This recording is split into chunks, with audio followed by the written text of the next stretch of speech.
సంధ్యా theatre ఘటనకు సంబంధించి విచారణకు అల్లు అర్జున్ వర్చువల్ గా హాజరు కానున్నారు.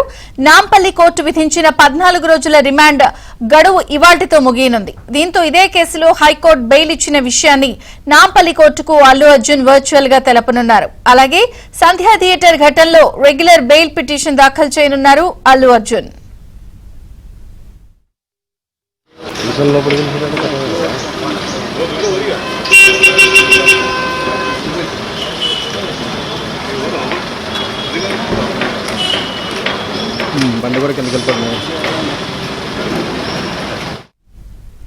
అల్లు అర్జున్ బెయిల్ పిటిషన్ పై నాంపల్లి కోర్టు విచారణ జరుపుతోంది. పిటిషన్ ను పాస్ ఓవర్ చేశారు ఇప్పటికే నాంపల్లి సెషన్ కోర్టు. అయితే వర్చువల్ గా అల్లు అర్జున్ హాజరైనట్టుగా తెలుస్తోంది. వ్యక్తిగత కారణాలతో ఆయన హాజరు కాలేదు. పూర్తి వివరాలు క్రైమ్ ప్రతినిధి ప్రవీణ్ అందిస్తారు. ప్రవీణ్,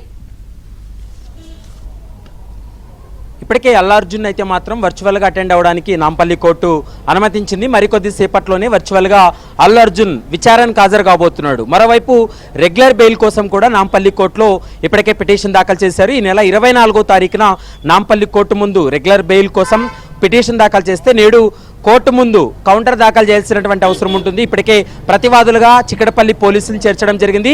చిక్కడపల్లి పోలీసులు ఈరోజు కౌంటర్ దాఖలు చేస్తే కౌంటర్ పైన మరోసారి అల్లు అర్జున్ తరపు న్యాయవాదులు తమ వాదనలు వినిపించడానికి సిద్ధంగా ఉన్నారు. ప్రస్తుతం బెయిల్ పిటిషన్కి సంబంధించినటువంటి అంశం పైన పాస్ ఓవర్ చేసింది కోర్టు. మరికొద్ది సేపట్లో మరొక గంటలో విచారణ ప్రారంభమయ్యేటువంటి అవకాశం ఉంటుంది.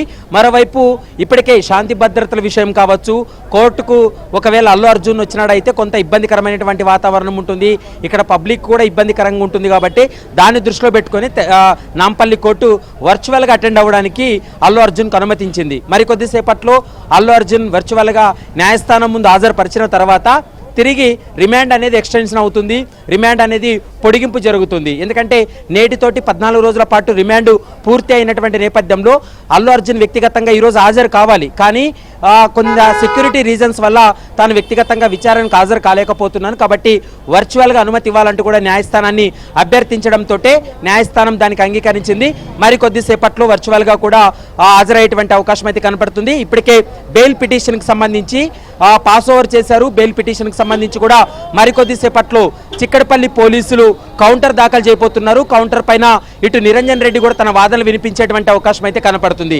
అయితే అల్లు అర్జున్ బెయిల్ పిటిషన్లో ముఖ్యంగా చిక్కడపల్లి పోలీసులు కౌంటర్లో ఎలాంటి అంశాలు పేర్కొన్నారనేది మాత్రం చూడాల్సినటువంటి అవసరం ఉంటుంది. మనకున్నటువంటి ఇన్ఫర్మేషన్ ప్రకారం అల్లు అర్జున్ అనేటువంటి వ్యక్తి కేసులో చాలా కీలకమైనటువంటి వ్యక్తి కాబట్టి A11గా ఉన్నాడు. ఇతని ద్వారా అక్కడ తొక్కిసలాట జరిగి ఒక మహిళ ప్రాణాలు కోల్పోయింది కాబట్టి దాన్ని దృష్టిలో పెట్టుకొని బెయిల్ మంజూరు చేయవద్దంటూ కూడా చిక్కడపల్లి పోలీసులు కౌంటర్ దాఖలు చేయబోతున్నారనేది మనకున్నటువంటి సమాచారం. మరి ఈ కౌంటర్ దాఖలు తర్వాత ఇప్పటికే నిరంజన్ రెడ్డి అంటే అల్లు అర్జున్ తరపు న్యాయవాది నిరంజన్ రెడ్డి కూడా ప్రస్తుతం న్యాయస్థానానికి చేరుకోవడం జరిగింది. మరికొద్ది సేపట్లోనే చిక్కడపల్లి పోలీసులు వేసేటువంటి కౌంటర్ పైన ఆర్గ్యుమెంట్ జరగబోతుంది. మరి లోయర్ కోర్టులో రెగ్యులర్ బెయిల్ వస్తుందా రాదా అనేటువంటి అంశానికి సంబంధించి కూడా న్యాయస్థానం ఇరు వాదనలు విన్న తర్వాత ఒక కీలకమైనటువంటి నిర్ణయం తీసుకునేటువంటి అవకాశం అయితే కనపడుతుంది. ఇక ఇప్పటికే రిమాండ్ ఎక్స్టెన్షన్ కోసం, రిమాండ్ పొడిగింపు కోసం మరికొద్ది సేపట్లో కోర్ట్ నెంబర్ 9లో అయితే మాత్రం మరికొద్ది సేపట్లోనే అల్లు అర్జున్ వర్చువల్గా విచారణకు హాజరవుతాడు. విచారణకు హాజరైన తర్వాత మరొక డేట్ను అలాట్ చేసేటువంటి అవకాశం అయితే స్పష్టంగా కనబడుతుంది. ఈ రోజు జరగబోయేటువంటి విచారణ మాత్రం బెయిల్ పిటిషన్కి సంబంధించి, ఎందుకంటే ఈ నెల వచ్చే నెల 10వ తారీఖు వరకు మాత్రమే తెలంగాణ హైకోర్టు అల్లు అర్జున్కు మధ్యంతర బెయిల్ మంజూరు చేసింది. కాబట్టి ఆలోగా రెగ్యులర్ బెయిల్ పొందినట్లయితే మాత్రమే అల్లు అర్జున్ ఊరట లభిస్తుంది. ఒకవేళ రెగ్యులర్ బెయిల్ గిన ఆ లోపు రాకపోతే మరోసారి న్యాయస్థానం ముందు సరెండర్ కావాల్సి ఉంటుంది. తర్వాత జ్యుడిషియల్ రిమాండ్కి వెళ్లాల్సి ఉంటుంది. అందుకోసమే ఈలోగానే 24వ తారీఖునే నాంపల్లి కోర్టు ముందు రెగ్యులర్ బెయిల్ను కూడా వాళ్ళు మూవ్ చేయడం జరిగింది. ఈరోజు చిక్కడపల్లి పోలీసులు కౌంటర్ దాఖలు చేయాలంటూ కూడా గత విచారణలోనే నోటీసులు జారీ చేశారు. ఈరోజు చిక్కడపల్లి పోలీసులు వేసేటువంటి కౌంటర్ను ఆధారంగా చేసుకొని ఇటు అల్లు అర్జున్ తరపు న్యాయవాదుల యొక్క వాదనలు కూడా ఉండబోతున్నాయి. ఇరు వాదనలు విన్న తర్వాత కోర్టు ఎలాంటి నిర్ణయం తీసుకోబోతుంది అనేది మాత్రం చూడాల్సినటువంటి అవసరం ఉంటుంది. ప్రస్తుతం బెయిల్ పిటిషన్కి సంబంధించినటువంటి అంశం పైన అయితే మాత్రం న్యాయస్థానం పాస్ ఓవర్ చేసింది. మరికొద్ది సేపట్లోనే ఆ పిటిషన్ విచారణకు వచ్చేటువంటి అవకాశాలు అయితే కనపడుతున్నాయి. విజయ చంద్రిక, ఈ మొత్తం కేసు వ్యవహారంలో ఇప్పుడు ఇందులో న్యాయ నిపుణులు ఏం చెప్తున్నారు అంటే బెయిల్ రద్దు అవ్వచ్చా? ఎందుకంటే బెయిల్ రద్దు చేయమని కోరే అవకాశం పోలీసులు ఉంది అని అంటున్నారు. అయితే ఇప్పటి వరకు తెలంగాణ హైకోర్టు ఇచ్చినటువంటి మధ్యంతర బెయిల్ తీర్పు కాపీలో కూడా ఒక అంశాన్ని చెప్పడం జరిగింది. 4 వారాల పాటు మాత్రమే మధ్యంతర బెయిల్ మంజూరు చేస్తున్నాము.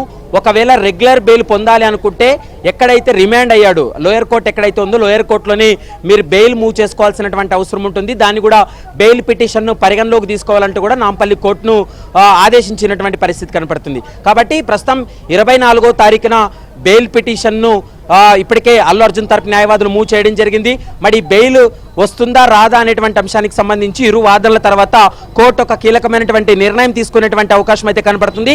మరికొద్ది సేపట్లోనే బెయిల్ పిటిషన్కి సంబంధించి వాదనలు కొనసాగబోతున్నాయి. చిక్కడపల్లి పోలీసులు కౌంటర్ వేసిన తర్వాత ఆ కౌంటర్ పైన అల్లు అర్జున్ తరపు న్యాయవాది నిరంజన్ రెడ్డి కూడా తన వాదనలు వినిపించేటువంటి అవకాశం అయితే కనపడుతుంది. Thank you Praveen.